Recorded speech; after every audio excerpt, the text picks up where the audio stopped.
thank you guys. It's exciting to be here. This is one of my more exciting times of the year and why I think we all come out here to have this amazing place to be. But it often comes with Vascular Cures as a cardiologist that it grounds me to think about the patients we serve and the patient perspective, which I know we've had for years, and excited to be part of that, and also service and purpose. And so what I'm going to do to start, as Mike and I talked about, is I'm going to talk about data and AI in a way that I'll say I'm learning about it. As somebody who doesn't live in machine learning, who doesn't do all these things, and saying, what does it mean if you're a clinician, a patient, and what should we be thinking about? What's the opportunity? And then I'll introduce Michael Pensina, who's in charge of health AI at Duke, and he couldn't be here but has a talk. And so the outline for what I'm going to do for over about 8 minutes is to talk about what I'll call the three Ds of medicine that most clinicians are thinking about. The opportunity, I'll think about peripheral arterial disease, but we can think about many versions. As somebody who doesn't know what AI means, I'll tell you what I've learned about what AI might mean, and you guys can say it could mean all kinds of different things, and that's why it's important to get it.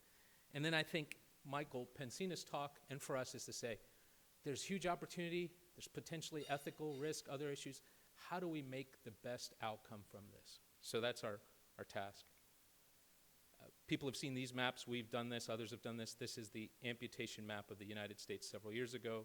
There are places where patients get disproportionate access to care. There's patients who have, I'll say, outcomes that can be avoidable.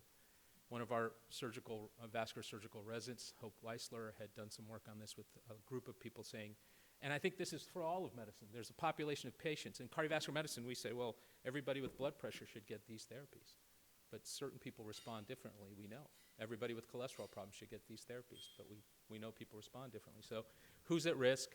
How do we correctly get them the therapies they need? How do we get them to stay on that stuff? And what can we do about it? So I'll say that's the promise. We're going to hear more about how the promise could be done. So these are the 3 Ds of medicine, I'll say. Drugs and devices, which we spend a lot of time in medicine learning about in medical school, but not as much about data. I'll just give you a couple of facts that I think are interesting. It's estimated all the information on planet Earth, 30% of it is health data. Just think about that for a second. Of all the information that anybody could put into anything, ChatGPT took everything on the internet and tried to learn from it, 30% of that is potentially considered health data. And it's growing. That's without having most people's genomes, wearables, motion, health. It's estimated each hospital is generating about 1.5 petabytes of data, 99% of which is currently not used for patient care. So every day we're all in clinic, in office, in different places, doing things to care for our patients. And that information is living somewhere, but it isn't being brought to bear to improve anyone's health yet. So I'll say that's the opportunity. And this is Michael's slide, but others like it, they say to me, Manesh, but see, we're going to be able to personalize. We're going to identify risk, diagnose people, maybe even engage people more surely, and make sure that they mitigate their health risks. I agree with that. I get it. I like AI. I'll give you my example of where I like AI. I have a 17-year-old daughter. I love lane assist. I don't want her leaving that lane. I like when the car shakes and says, don't leave the lane. So there are parts of the world where I go, boy, in the cath lab, it'd be nice if there was something technologically that made sure I did the right thing. There are parts where I don't like AI, where on my phone it tells me something. I go, that's not me. Why does it think that's me? So there's going to be issues that we have to think about. And if I'm a clinician, a patient, a provider, a health system, I don't know that we have a standard way to think about, evaluate the insights from data. And there's 1 billion people coming in every day with care around the world that need that to their care. And the health systems have 500 people at their doorstep saying, I'm going to give you a tool that's going to do X, Y, and Z. And we need an independent arbiter that thinks about the patient, that funds this research and says, this really matters. And so I hope Vascular Cures and others will be part of this ecosystem to do that. So 2 seconds on what is artificial intelligence, at least my version. There's many smarter people in this room who actually do it and will tell me, Manesh, you got about 10 parts of that wrong, so that's why I'm here to learn. The first question I ask myself is, can machines think? Can they become intelligent? This is a common question. Some of you have probably seen this movie, but the idea from at least Alan Turing early on was that if you could interact with something and if you couldn't tell it was a machine or a human, then that would pass the test. That's happening now because there are plenty of bots that are fooling us into thinking if they're human or not. We could argue if that's the test or not. I'll go through the history. I won't go through all those data points just to say how models to traditional machine learning to eventually the idea of what we're doing now for generative AI happened. But before generative AI, if you look through the medical literature, this is from about 2020, the majority of research, so this is how fields become evident. You can see the published literature on the sort of, I'll say, the x-axis, and the number of publications and the types of publications on the y-axis. And over the last 5 to 10 years, it's exponential in what's being published around information with machine learning before we get to generative AI. And the fields are represented on this slide just to tell you where they are. My first key message is generative AI is different from the, let's say what we used to do, is that it's generating potentially new information, whether it's language, music, images, things that we didn't previously have. And that becomes important because traditional AI, we had outputs, tasks, things we were training it to do, beat this computer in chess, beat Jeopardy, help me understand how to do this work. Generative AI is, we are asking questions and it's generating an answer. And our problem is that could be a really important answer, or what they call it could be a hallucination. And it becomes hard to know what's a hallucination versus an actual answer that's important.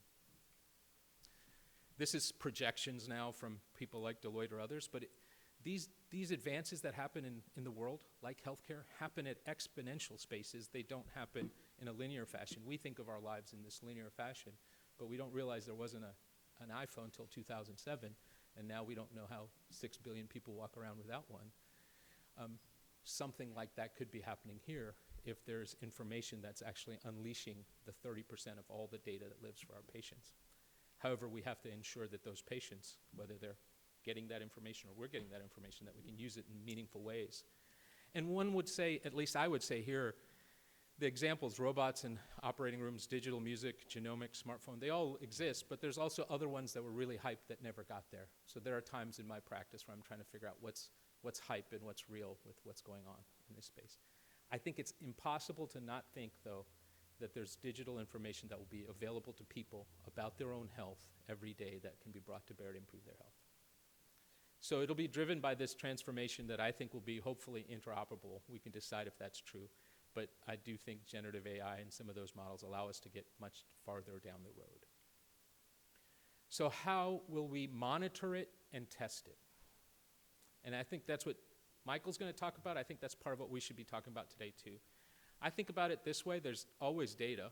Before there was even AI, I had to take that information and then apply it to context, apply it to meaning, add insight, and eventually that would make me do something different. So the real gold standard with information is, can I take that information, put it into context, interact with a person, and do something different that improves their health? That's not different than a drug or a device. We just happen to be calling this AI. And there's a huge regulatory ongoing conversation about where these algorithms and insights are going to live. I've sort of put it into a thing that we have hopefully getting reviewed now, which is to say, why not have indications? What are the reasons you would do anything in medicine? Here are the 10 things that we could think of. There are probably others. Talk to a patient. There's a bunch of ambient listening programs to help do notes. Stratify, diagnose, interpret, get patients' preferences, people's preferences, do a procedure, et cetera. It seems like we should be getting to where there's a guideline recommendation. Manesh, there's a class 1 level A recommendation for using AI Cath Assist because during a PCI it reduces radiation and contrast and the patient does better if you use that device. Why wouldn't we ask for the same level of evidence before we use something that could do that? And why wouldn't we ask for the same rigor of science? Or 2B, this listening device that you want for your patient's perceptions, there's safety concerns there because patients are talking to us in a room where they haven't traditionally been recorded, and they're going to have something in a chart, and is it going to interpret it correctly? Is it going to be correct? So there's variations of that I think are not without risk. We're about to start a randomized trial at our institution with 2 of these listening devices to say what does it happen, and we're funding the patient perception part of that to say, did you feel like you were getting the information you needed? So I'll end before we get Michael up here to say, I don't think machines will replace doctors or clinicians, but I think doctors or clinicians using AI correctly will soon replace those who don't, just like people who use technology at the point of care will do as done. People are worried, is it going to do this? I don't think so. I don't think we're losing any clinician or any of those. I think this is the key to figuring out what happens. So with that, I'm going to introduce Michael Pensina, who is the Health AI director at an institution. He couldn't be here. He's got a brief talk on how he thinks about it, and then I'll open it up to questions. Does that sound reasonable? Thanks, everybody.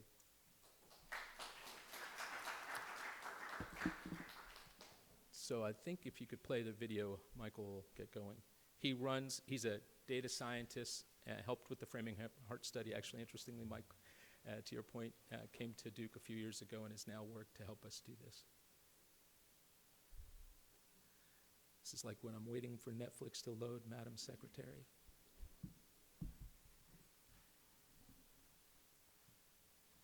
I'll just speak a couple things about what Michael's done that you guys will hear. He's helped us with something called CHAI, which is the Coalition for Health AI across the country, with a set of institutions with the government and others to say, with Mayo, Duke, and others, how do we do that? And so that sounds like we're ready to go with him there.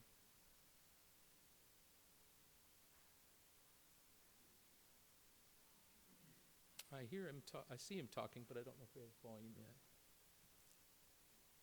Labs, garages, you name it. And it's very hard to tell the difference between AI technologies that bring value, are of high quality, employ ethical principles, and those that do not. How do we do it? And the dangers are real.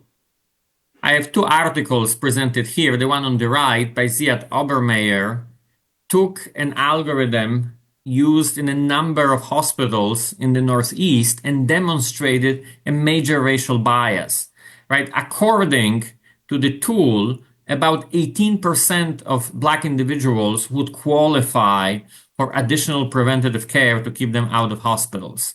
Their real need was closer to 47% of individuals. So why such a major error? It was actually a human error how the AI was set up. They used a proxy health system utilization instead of the true variable, which is the health status, right? But that points out to the dangers here. If we don't build them, develop them responsibly, and we don't evaluate them for real in real applications, we will have problems.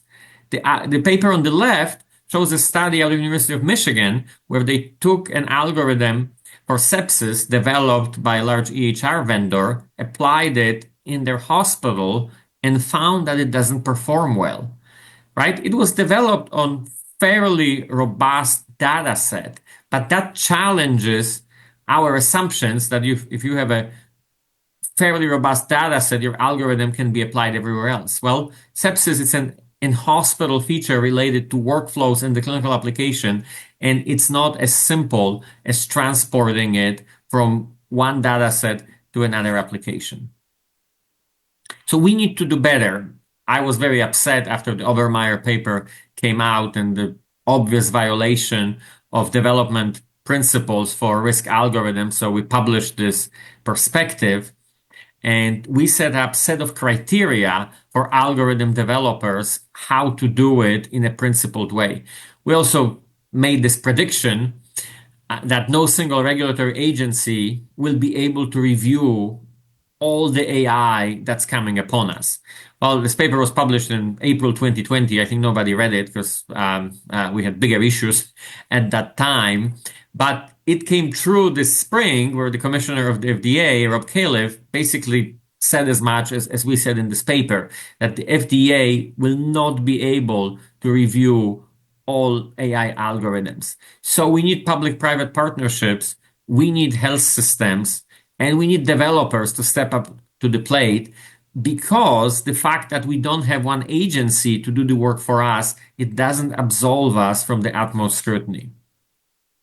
So in that paper, we argued that there are important criteria that need to be taken into account, starting with the population of interest.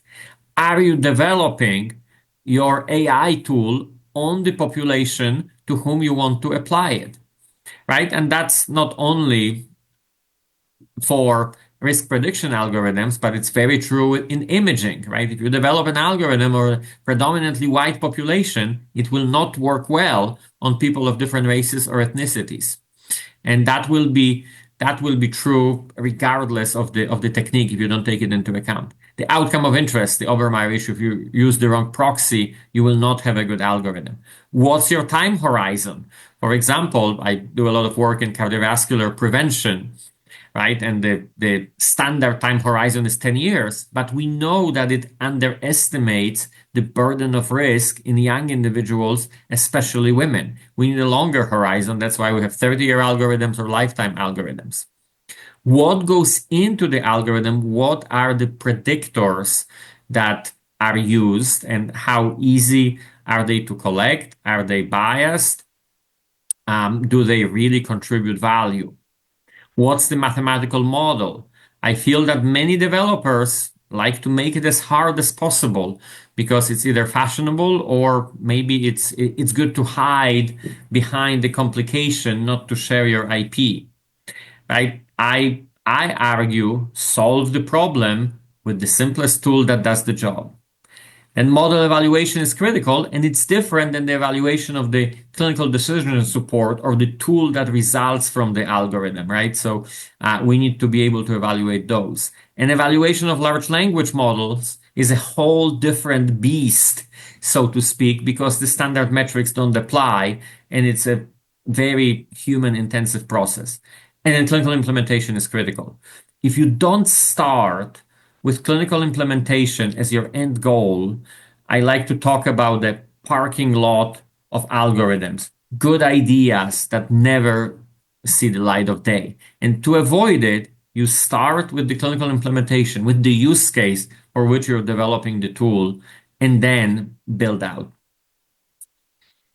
The principled approach outlined by the Coalition for Health AI is presented here. It starts with patient safety, right? Do no harm. Then we looked at usefulness and the different criteria of usefulness. We look at fairness and equity. Is the algorithm really fair? Is it avoiding biases? And is it leading to better health equity? Privacy, security, and resilience are critical. Explainability and interpretability, which might mean different things for a risk prediction algorithm, imaging algorithm, or large language model, but they cannot be overlooked. And then accountability and transparency. And I feel we still have more work to do in transparency because developers do not like being transparent, or at least many of them, and we really need that to make progress. So how do we govern algorithms at Duke? In 2021, we formed the Algorithm-Based Clinical Decision Support Committee, ABCDS, out of our primary focus on patient safety. And our health system leadership made a commitment that no new algorithm will be applied on Duke patients until it goes through the process we developed. And the process follows what the FDA does for medical devices, right? We identify the algorithm, we look at how it performs on retrospective data. If that looks promising, we take it into a pilot or local testing. If that looks good, we move on into the pivotal trial, so to speak, or we call it effectiveness evaluation, which can be designed with different techniques, and then general deployment. And you have these green squares. Those are the evaluation times when there is an expert committee which looks and decides at the data, looks and decides if the algorithm can proceed. And we need checkpoint reviews after implementation, right, in general deployment. And we also ask for registration. Every algorithm has to be registered. First, when you come and say, I have an algorithm that I want to apply at Duke, you have to register, answer a set of questions that we know what's happening, and we can manage the portfolio of algorithms in our institution. And then we apply a risk-based approach because with the exponential growth of the number of AI tools and techniques and algorithms that are available and will be employed, we cannot apply the same process. There is a factor related to having the workforce to do the evaluations, but also the speed with which we need to proceed. So we have the high risk category, the complex AI-based data-derived algorithms will require more scrutiny than maybe standard of care or clinical consensus algorithms. And looking into the future, there are several criteria that we need to focus on. We are developing a post-deployment monitoring function. Right now, we require monitoring plans, but we need to go deeper and have an institutional function for that. As I mentioned, evaluation of large language models is a whole different beast with no gold standard that exists, right? How do you know that the clinical note or the text generated is good enough? And comparing it to what humans produce, that's not necessarily a gold standard.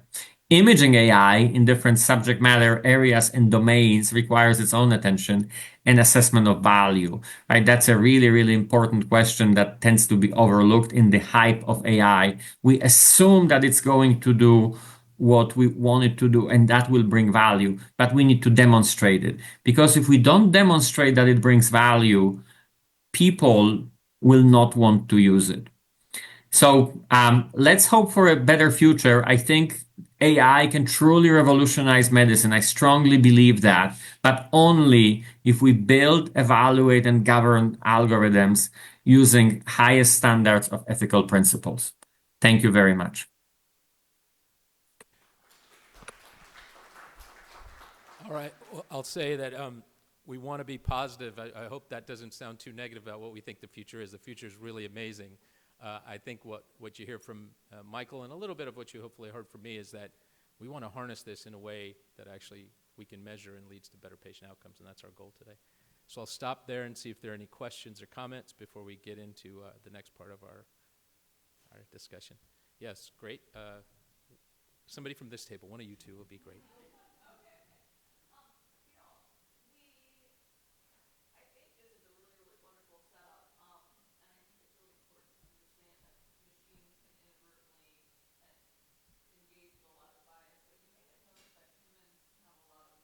Yeah.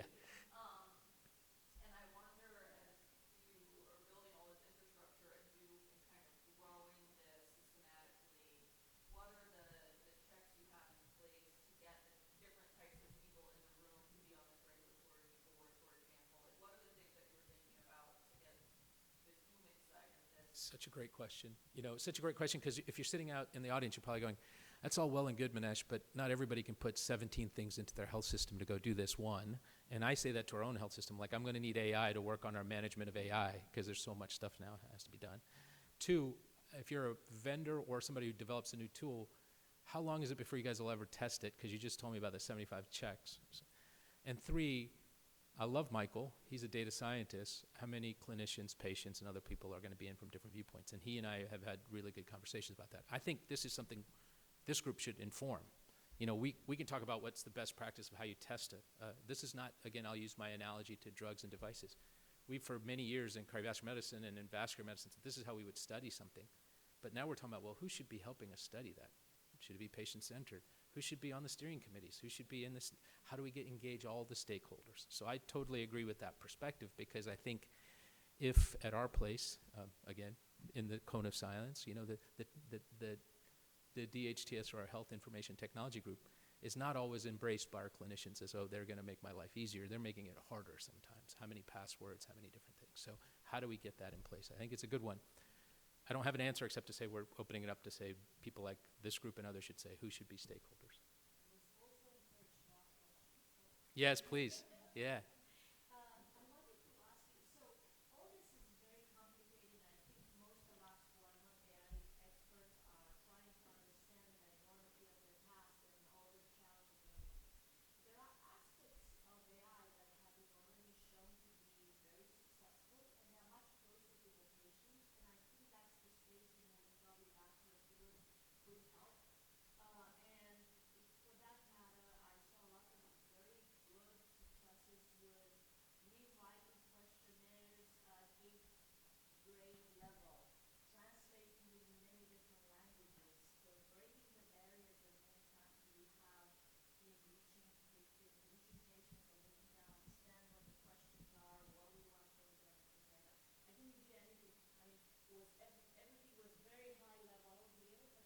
Yeah, so I'll give you some examples that I think are very clear to what you're saying.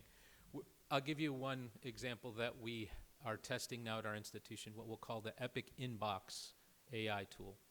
So when a patient has a problem, they might send a note to us in their MyChart or wherever EHR they are, and they might say something.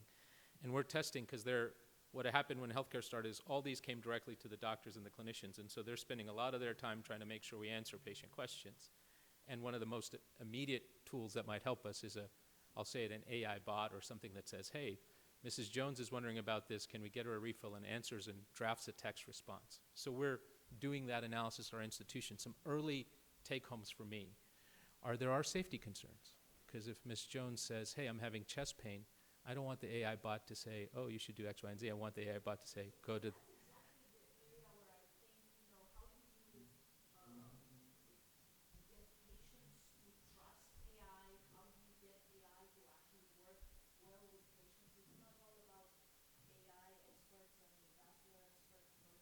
Yeah, yeah, that's right. So that may be the space that Vascular Cures lives in, as you're highlighting, which is building the stakeholders, I think, as she was just saying, to say, how do we build the teams that say, how do you do that? That, again, I will say is true for AI. It's also true for medicine, right? So if we have a therapy that we think lowers your cholesterol, how do I get enough patients to believe it won't cause their legs to hurt and they should take it, right? So getting the right stakeholders in the room to get people to believe the data and to participate with it, I think will be important for sure. One more question, maybe?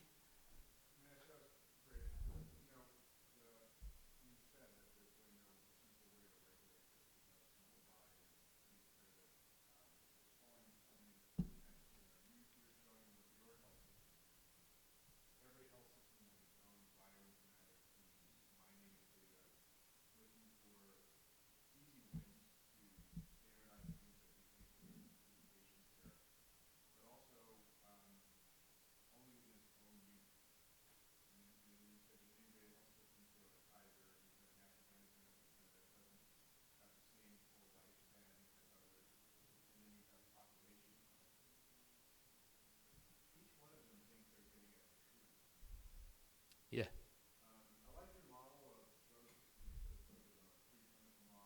Yeah.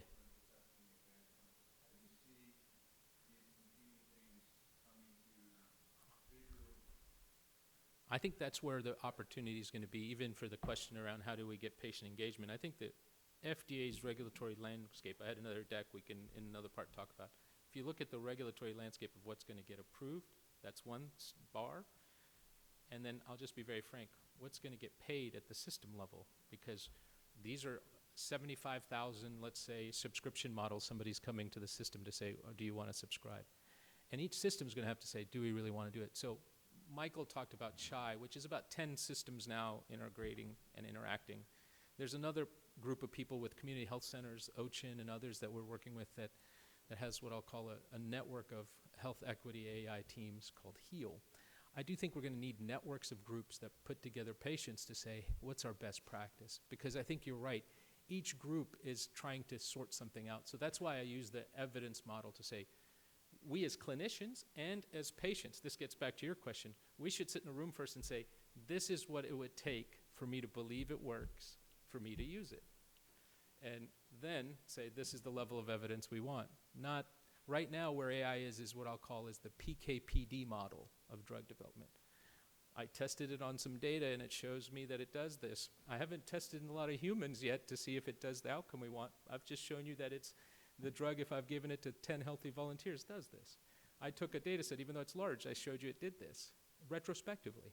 Okay, now prospectively do it at multiple sites and show people listen to it and change health behaviors. So we should be thinking of asking for similar evidence standards. That's my position. Now, can we get to it? I don't know. But my position would be, because it's a software and it's not a drug or device, we've lowered our standards for use.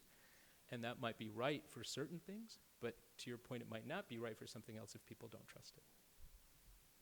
Thanks.